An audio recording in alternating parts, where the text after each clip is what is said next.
Boleh කොහොමද? අද ඔයාලට ලස්සන පාඩමක් අරගෙන ඉන්න සර් සූදානම්ෙන් ඉන්නේ. මොකද දන්නවද? බර මැනීම.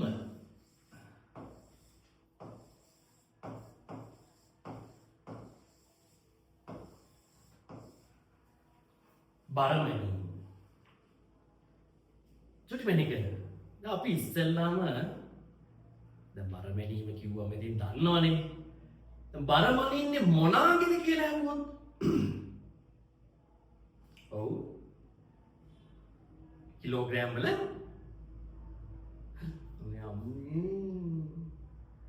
අපි කිලෝග්‍රෑම් වල බර මනින්නේ මොකටද චුටි මැනික? ඔව් තරාදියේ අපි තරාදියේ බර මනින්නේ මොකටද? අපි බලන්නකෝ අපි මේ චුටි මැනිකලා කියන කතා තරාදී බර මනිනවලු. ඉතින් අපි කඩේට ගිහිල්ලා මාමා අපිට තරාදියක් දෙන්න කියනවද? නෑනේ. නේද? බර මනින්න තරාදිය ගන්නවා. ඒක හරි. බර මනින්නේ අපි කිලෝග්‍රෑම් වලින්. ඒකත් හරි. නේද? හැබැයි මයිමනික බර මනින්නේ මොනාගේද? ගොඩක් දෙනෙක් ඔය පැත්ත හිතන්නේ නැහැ පුතේ. බර මනිනවා අපි ගොඩේ ගොඩාක් දේවල් වල බර මනිනවා. මොනවාද? හාල් හාල් වල බර මනිනවා. එතකොට කඩල නේ?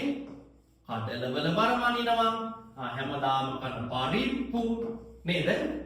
මේ පරිප්පු වල බර මනිනවා. මුං ඇටවල, සීනි වල නේද?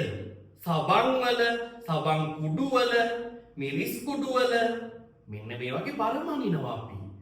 මෙන්න මේ වගේ තමයි බර මනින්නේ අපි. හොඳ නැද්ද? ඔව්. එතකොට චුට්ටම් බෝලේ මං යවුවොත් එහෙම බර මනින්නේ මොකෙන්ද කියලා?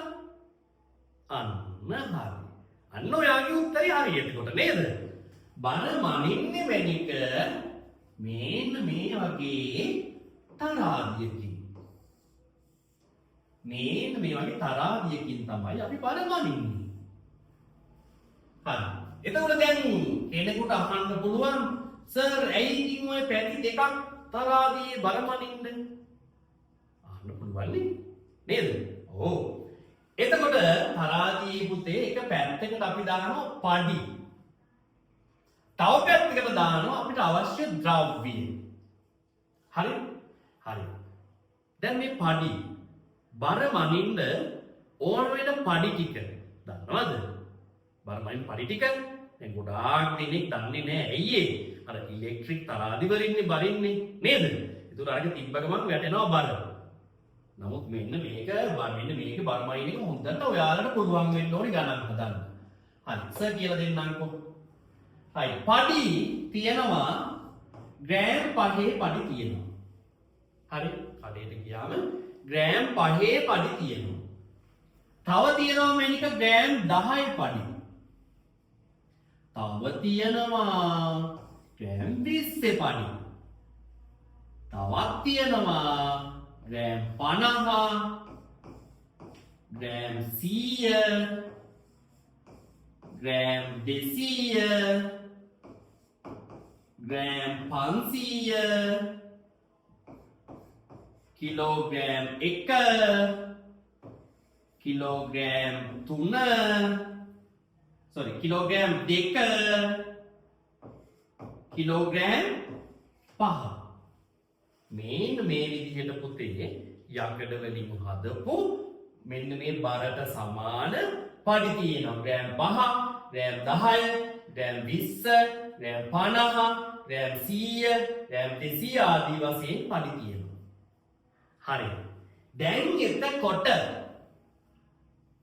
මෙන්න මේ පඩියක් අරගෙන සර් මොකද කරන්නේ? මෙන්න මේ තරාදියේ එක පැත්තකට දානවා. ඔන්න සර් ගත්ත පඩියක්. හරිද? සර් ගන්නවා ග්‍රෑම් 200 පඩිය. මෙන්න මේ වගේ පඩියක්. මෙන්න මේ ග්‍රෑම් 200 පඩිය මේන්න මේ තරාදිය තියෙනවා.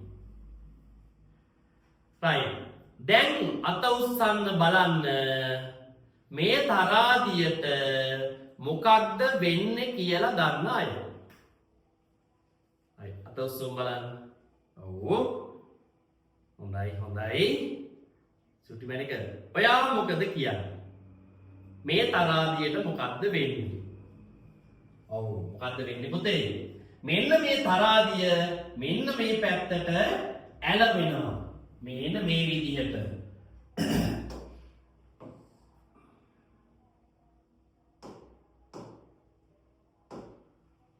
තරාදිය මෙන්න මේ විදිහට මෙන්න මේ පැත්තට ඇලවෙනවා.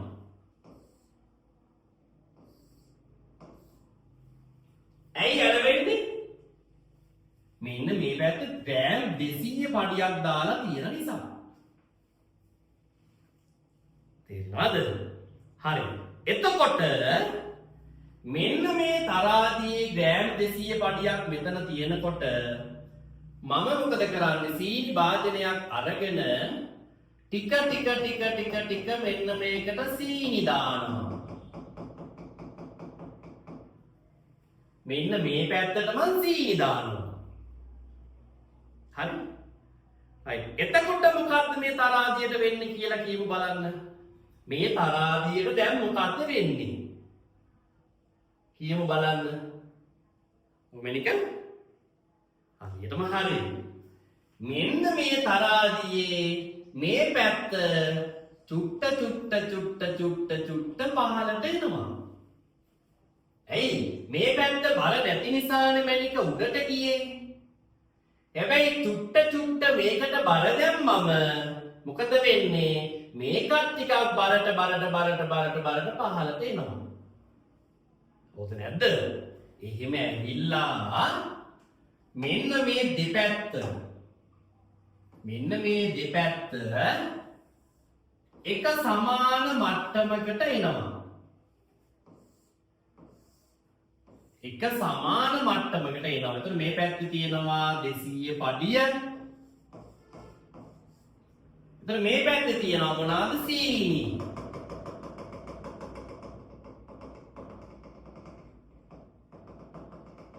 මේ තියෙන්නේ මොනවාද? සීනි.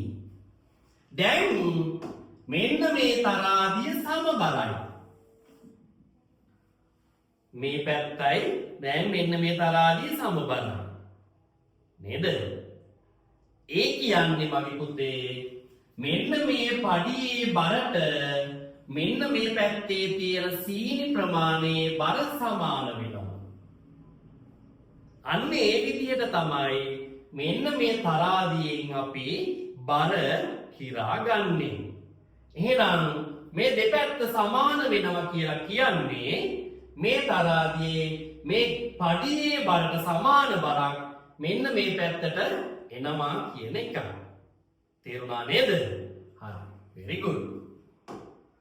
හරි. එතකොට මගේ පුතේ බර මනින්න අපි ගන්න සම්මත ඒකක දන්නවනේ. මොනවාද? එකක් තමයි ග්‍රෑම්. අපි කතා කරා අපි දැන් පාවිච්චි කරා ග්‍රෑම්. ග්‍රෑම් වල තියෙන්නේ එක වචනයයිනේ. එක වචනයයි නම් එක අකුරයි. මොනවාද? G. ග්‍රෑම් කියන්නේ G. හරිද? ග්‍රෑම් කියන්නේ G. හරි. එතකොට ග්‍රෑම් එකතු වෙලා හැදෙනවා කියලා දෙන්නම් කිලෝග්‍රෑම්.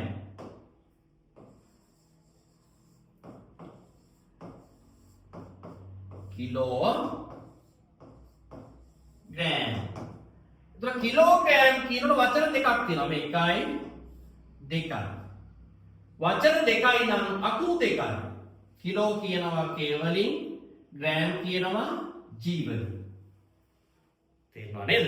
එහෙනම් අපි බර මැනින්න භාවිතා කරන සම්මත ඒකක තමයි මගේ මැනික ග්‍රෑම් සහ කිලෝග්‍රෑම්.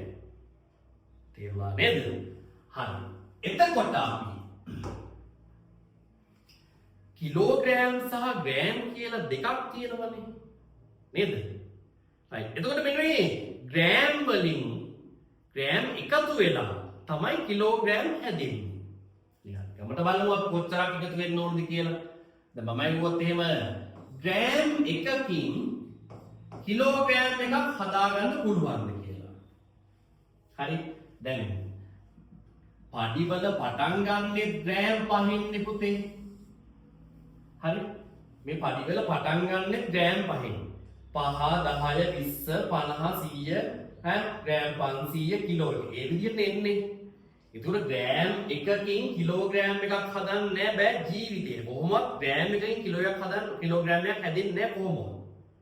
ඒක තේරෙනවද? ඒතකොට ග්‍රෑම් 5ටත් වඩා පොඩි ප්‍රමාණයක් නේ ග්‍රෑම් එක කියන්නේ. හරිද? හරි. ඒතකොට ග්‍රෑම් 10කින් කිලෝග්‍රෑම් එකක් හදන්න පුළුවන්ද? බෑ. ග්‍රෑම් 50කින් ඊයටවත් බෑ. ග්‍රෑම් 100කින් වම්නේ 100කින් පුළුවන් ඒ බෑනේ. එහෙනම් ග්‍රෑම් 500කින් ඒ බෑ. ඉවට අහන්නේ බෑ. එහෙනම් ග්‍රෑම් 800කින් ඒ බෑනේ. බෑම තමයි.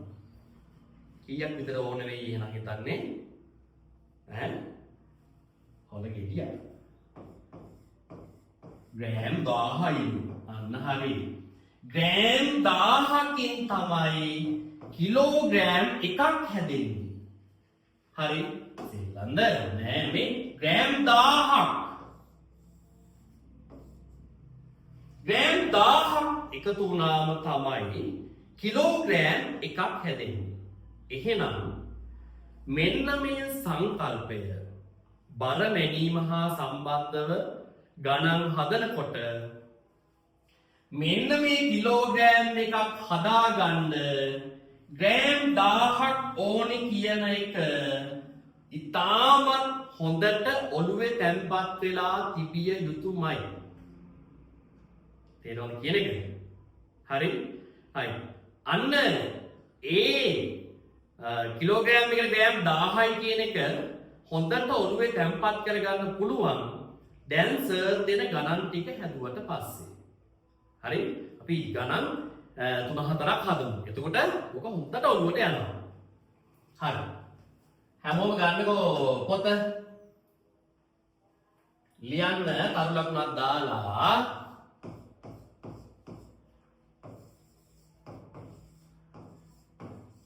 ග්‍රෑම් වලින් ලියන්න. ග්‍රෑම් වලින් ලියන්න. ලියාගත්තද? හොඳයි. පළවෙනි ගාන. උත්තර බලා ගන්න සර් හදනවා පළවෙනි ගාන. කිලෝග්‍රෑම් 5යි ග්‍රෑම් 5. කිලෝග්‍රෑම් 5යි ග්‍රෑම් 5 ග්‍රෑම් වලින් ලියන්න ඕන. හරි. කොයිම වෙලාවකවත් ගණන් හදනකොට කටු වැඩ නොකර ඉන්න නම් එපා පුතේ. හරි. ගණන් කියලා කියන්නේ කටු වැඩ කළ යුතුමයි. ගොඩක් දෙනෙක්ගේ කියන්නේ ගොඩක් දෙනෙක්ගේ ගණන් වරදින්න එකම හේතුව තමයි මගේ වෙනික කටු වැඩ නොකරන එක. ඉතින් අපි හිතනවා හරි ඔන්න දැන් බලන්න මේ ගාන බොහෝ දෙනෙක් මේ ගාන හදන්න මෙන්න මෙහෙමයි. මෙතන තියෙනවා 5 මෙතන තියෙනවා 5 ඊට පස්සේ මෙන්න මෙතන ග්‍රෑම් දානවා. හරිද? මේක 199ක් ළමයි හදන්නේ මෙන්න මේ විදිහට. හරි. එතකොට මේක කටු වැඩ කරන එක කොච්චර වැදගත්ද කියන එක දැන් බලන්න ඕන. හරිද? හරි. ඔන්න බලන්න සර් කියන විදිහටම ගාන හදන්න. මුලින්ම මෙන්න මේ කිලෝග්‍රෑම් 5 ග්‍රෑම් කරගන්න. කිලෝග්‍රෑම් 5 ග්‍රෑම් කරගන්න. කිලෝග්‍රෑම් 5ට ග්‍රෑම් කීයද පුතේ? 5000යි. කිලෝග්‍රෑම් 5ට ග්‍රෑම් 5000යි. ඔන්න ග්‍රෑම්. මෙතන මොකද්ද තියෙන්නේ?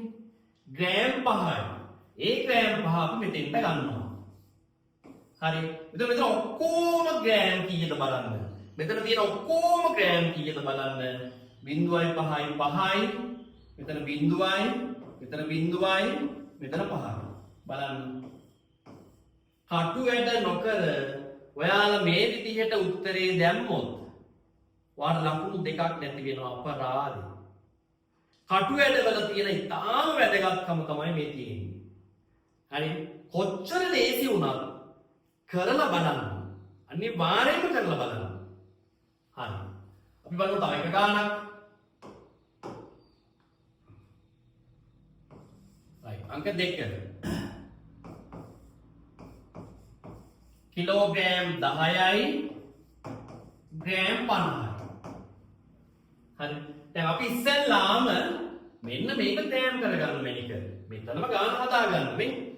කිලෝග්‍රෑම් 1ට 1000යි. 1ට 1000යි. 1ට 1000යි. 2ට 2000යි. 3ට 3000යි. 4000යි. 5000යි. 6000යි. 7000යි. 8000යි. 9000යි. 10000යි. කිලෝග්‍රෑම් 10ට ග්‍රෑම් 10000යි. 10000යි. පිටි ග්‍රෑම් නෙමෙයික. එතන මෙන්න මේ 50. මේ 50 කියනවා මෙතෙන්ද. හරි. ඊට පස්සේ එකතු කරනවා. 0.0.0යි 5යි. මෙතන 0යි. මෙතනත් 0යි. මෙතන 1යි. හරි. එහෙනම් එනවා අපිට ග්‍රෑම් 10050යි. ඔන්න හරිම උත්තරේ. ඔයාලා කටු වැඩ නොකරා නම් මොකද්ද කරන්නේ?